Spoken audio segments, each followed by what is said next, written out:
रमेश नाम का एक लड़का अपने माता पिता के साथ एक छोटे से गांव में रहता था। रमेश बहुत ही आलसी और कामचोर था। वह दिन भर सिर्फ सोते रहता। ये सब देखकर रमेश के पिता परेशान थे। इस समस्या का हल निकालने के लिए रमेश के पिता गांव में रहने वाले एक बाबा के पास गए और उन्हें अपने समस्या के बारे में बताए। ये सब बात सुनकर बाबा जी ने रमेश के पिता को एक उपाय बताए। उन्होंने कहा, रमेश की शादी करा दो। जब उस पर जिम्मेदारी आ जाएगा तो वो अपने आप सुधर जाएगा। तभी रमेश के पिताजी बाबा जी का सलाह लेते हुए रमेश की शादी करा देते हैं और उसे समझाते हैं कि बेटा, अब तुम्हारी शादी हो गई है, अब तुम पे जिम्मेदारियां हो गई है, अब तुम्हें कुछ काम धंधा करना चाहिए।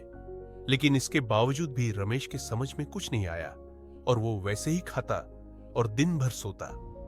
एक दिन अचानक से रमेश के पिताजी का तबीयत खराब हो गया।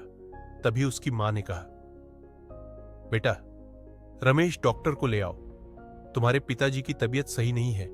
तभी रमेश डॉक्टर को लेकर आता है। डॉक्टर रमेश के पिताजी को चेक करके दवाइयां लिखता है और कहता है कि अब ये काम नहीं कर पाएंगे, इनकी उम्र ज्यादा हो गई है, अब इन्हें आराम की जरूरत है। तभी ये सब सुनकर रमेश की मां बोलती है कि अब घर का खर्चा कैसे चलेगा। तब डॉक्टर बोलता है, आपका बेटा है ना? तभी रमेश की मां बोलती है, ये एक नंबर का निक्कमा और कामचोर है, ये अभी कुछ नहीं करता है, पैसे कहां से आएंगे?